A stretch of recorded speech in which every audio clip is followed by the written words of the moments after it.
સંસ્કાર અને સંસ્કૃતિના જતન માટે, વેદોની રક્ષા માટે અને સમાજ નિર્માણથી રાષ્ટ્ર નિર્માણના સંકલ્પ સાથે આજે ભૂદેવો ક્રિકેટ રમી અને કેવી રીતે સમાજને ઉપયોગી થવું એના માટેનું ઉત્તમ ઉદાહરણ આપ્યું હતું. કારણ કે યુવા શક્તિ મજબૂત હશે તો રાષ્ટ્રનું નિર્માણ થશે અને એના માટે ખાસ કરીને જે બ્રાહ્મણો પરંપરાગત જે ધોતીઓ પહેરીને જે પહેરવેશ છે બ્રાહ્મણોનો અને કર્મકાંડી બ્રાહ્મણો જે ગુજરાતમાંથી આવ્યા છે એના માટે આયોજન કરવામાં આવ્યું છે. નમસ્કાર, તમે જોઈ રહ્યા છો બોલ ગુજરાત અને આપની સાથે હું છું હિતાલિશા. ક્રિકેટના મેદાનમાં તમે ખેલાડીઓને રંગબેરંગી જર્સીમાં જોયા હશે, અંગ્રેજીમાં કોમેન્ટ્રી પણ સાંભળી હશે, પણ શું તમે ક્યારેય મેદાનમાં ધોતી કુર્તા પહેરીને સિક્સર મારતા ખેલાડીઓ અને સંસ્કૃતમાં થતી કોમેન્ટ્રી જોઈ છે? જી હા, નડિયાદના ડભાણ ગામે કંઈક આવો જ અનોખો નજારો જોવા મળ્યો, જ્યાં રમત ગમતની સાથે સનાતન સંસ્કૃતિની ભવ્યતાના દર્શન થયા. જોઈએ આ ખાસ અહેવાલ. કર્મના આરંભમાં દેવાધિદેવ અને ભગવાન વિષ્ણુના છઠ્ઠા અવતાર ભગવાન પરશુરામ દાદાનું પૂજન. ગુજરાત કી શક્તિ, હર હર મહાદેવ. નડિયાદના ડભાણ ગામે આયોજિત આ ક્રિકેટ મેચ સામાન્ય મેચ કરતા સાવ અલગ હતી. મેદાન પર ઉતરેલા ખેલાડીઓના શરીર પર સ્પોર્ટ્સ જર્સી નહીં પણ શુદ્ધ ભારતીય પહેરવેશ એવા ધોતિયું અને કુર્તો હતા. ગુજરાતના ખૂણે ખૂણેથી આવેલા ભૂદેવોએ જ્યારે હાથમાં બેટ અને બોલ પકડ્યા ત્યારે મેદાનનો નજારો ભક્તિમય અને ઉત્સાહભર્યો બની ગયો હતો. આ મેચની સૌથી મોટી વિશેષતા તેની શરૂઆત હતી. આજના આધુનિક યુગમાં સિક્કો ઉછાળવાને બદલે પરંપરાગત પદ્ધતિ મુજબ હાથ પકાવીને દાવ નક્કી કરવામાં આવ્યો હતો. આ દ્રશ્ય જોઈને વડીલોને પોતાની જૂની યાદો તાજી થઈ ગઈ હતી. જ્યારે મેદાનમાં ચોગ્ગા અને છગ્ગાની રમઝટ બોલાવાતી હતી ત્યારે માઇક પર અંગ્રેજી કે હિન્દી નહીં પણ દેવવાણી સંસ્કૃત ગુંજી રહી હતી. ખેલાડીઓના ઉત્સાહવર્ધન માટે સંસ્કૃતમાં કરવામાં આવતી કોમેન્ટ્રીએ આખી રમતને એક ધાર્મિક અને સાંસ્કૃતિક ઉત્સવમાં ફેરવી દીધી હતી. મેચની શરૂઆત શસ્ત્ર અને શાસ્ત્રના જ્ઞાતા ભગવાન પરશુરામની પ્રતિમાને પુષ્પહાર અને દીપ પ્રાગટ્ય દ્વારા કરવામાં આવી હતી. ખેલદિલીના અંતે વિજેતા કે પરાજિત નહીં પણ તમામ સહભાગી ભૂદેવોને બ્રાહ્મણનું પ્રતીક એવી ફરસી ભેટ આપીને સન્માનિત કરવામાં આવ્યા હતા. જી, મારું નામ ચિરાગ ઠાકુરભાઈ પુરોહિત છે. જી, આજ રોજ જોવા જઈએ તો બ્રહ્મ શક્તિ સેના ગુજરાત દ્વારા ભવ્યાતિ ભવ્ય આજે ક્રિકેટ મેચનું આયોજન છે. આપણે જોતા હોઈએ તો ક્રિકેટ મેચ તો દરેક જગ્યાએ થતી હોય, પણ આજે એક અલગ રીતે આપણે ક્રિકેટ મેચ કરી રહ્યા છે. આજે ગુજરાતના અલગ અલગ જિલ્લાઓમાંથી બ્રાહ્મણોની ટીમ આવી છે અને દરેક બ્રાહ્મણો આજે અહીંયા આગળ ક્રિકેટ મેચ રમશે. પણ બહાર જોઈએ તો પોતાનો એક ડ્રેસ કોડ લઈને એ રમતા હોય, પણ આજે આપણે બધા બ્રાહ્મણો છે તો બ્રહ્મશક્તિ સેના દ્વારા પોતાની પારંપરિક પોશાકની અંદર આજે દરેક બ્રાહ્મણો ક્રિકેટ રમવાના છે કે જે કદાચ બહુ અલૌકિક વસ્તુ હશે.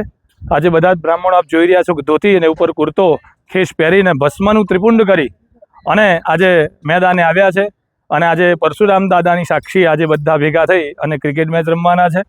અને આજે બધા જ બ્રાહ્મણો પોતાનો સમય કાઢી અને ક્રિકેટ મેચ તો રમવાની પણ સાથે સાથે બધા બ્રાહ્મણોની એકતાનું મુખ્ય મહત્વ છે કે આજે બધા બ્રાહ્મણો એક થઈ અને સમાજને કઈ રીતે ઉપયોગી થઈ શકીએ, રાષ્ટ્રને અને દેશને કઈ રીતે ઉપયોગી થઈ શકીએ એના માટે આજે એકત્રિત થયા છે.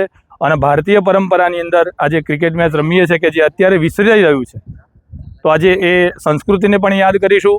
અને આપણે જોઈએ તો કાર્યક્રમના પ્રારંભની અંદર શાસ્ત્રીય પદ્ધતિ પ્રમાણે દીપ પ્રાગટ્ય કરી ભગવાન વિષ્ણુ પરમાત્માના છઠ્ઠા અવતાર પરશુરામ દાદાનું પૂજન કરી અને આ કાર્યક્રમનું આયોજન થયું. અને આ ક્રિકેટના આયોજનની સાથે સાથે આજે આપણે જોયું કે આપણે સમાજને ઉપયોગી થવા માટે કયા કયા પરિબળો કરી શકીએ, કયા કયા કાર્યો કરી શકીએ, એની પણ ખૂબ સુંદર જબીનભાઈ આપણને વાત કરી કે આપણે કઈ રીતે એકબીજાને ઉપયોગી થઈ શકીએ.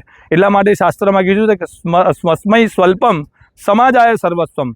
પોતાની માટે થોડું, સમાજ માટે બધું જ આપણે આપી શકીએ. જે રીતે યોગદાન મળે રીતે આજે આપણે ભેગા થઈ અને આજે ભવ્યાથી ભવ્ય ક્રિકેટ મેચનું આયોજન અને બધા જ બ્રાહ્મણો ભેગા થઈ આજે અહીંયા આગળ પરશુરામના નિશ્રામાં અહીંયા ભવ્યાથી ભવ્ય ક્રિકેટ રમાઈ રહ્યા છે અને ભારતીય પોશાકની અંદર આપણે બધા ભેગા થયા છે. જય જય પરશુરામ. મારું નામ છે જતીન ઠાકર, સંયોજક બ્રહ્મશક્તિ સેના ગુજરાત પ્રદેશ. રોજ બ્રહ્મશક્તિ સેના ગુજરાત દ્વારા એક સરસ મજાનું ક્રિકેટનું આયોજન કરવામાં આવ્યું હતું જેનું નામ હતું ભૂદેવ પ્રીમિયર લીગ. આ બીજું સેશન છે જે બ્રહ્મશક્તિ સેના દ્વારા ગુજરાતમાં બ્રાહ્મણોના એકત્રીકરણ માટે યુવાનોની અંદર એ બ્રહ્મ તેજનું બલમ બલમ એટલે એકત્રીકરણ થાય એના માટે અમે ભેગા થઈએ છીએ. અને સાથે સાથે આ કાર્યક્રમની અંદર એક મહત્ત્વનું અને સરસ મજાનું આકર્ષણ એવું હતું કે આજે કર્મકાંડી ભૂદેવો એ પરંપરાગત ધોતી કુર્તાના પહેરવેશની અંદર ક્રિકેટ રમ્યા હતા અને એ લોકો એક સંદેશો આપ્યો હતો કે સંસ્કાર અને સંસ્કૃતિના જતન માટે, વેદોની રક્ષા માટે અને સમાજ નિર્માણથી રાષ્ટ્ર નિર્માણના સંકલ્પ સાથે આજે ભૂદેવો ક્રિકેટ રમી અને કેવી રીતે સમાજને ઉપયોગી થવું એના માટેનું ઉત્તમ ઉદાહરણ આપ્યું હતું.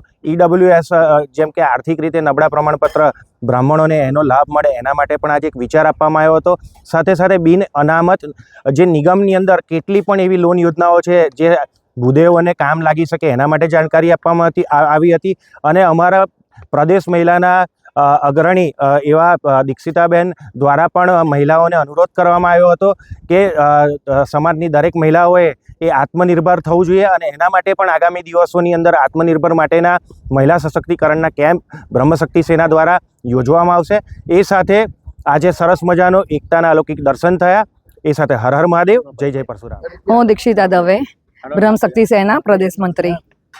બસ આજે જે બ્રહ્મશક્તિ સેના દ્વારા ખૂબ જ સુંદર આયોજન થયું છે એના માટે હું ખરેખર બ્રહ્મશક્તિ સેનાના સંયોજક જપીનભાઈ અને એમની ટીમ, યુવા ટીમ છે, એમને ખરેખર અભિવાદન આપું છું.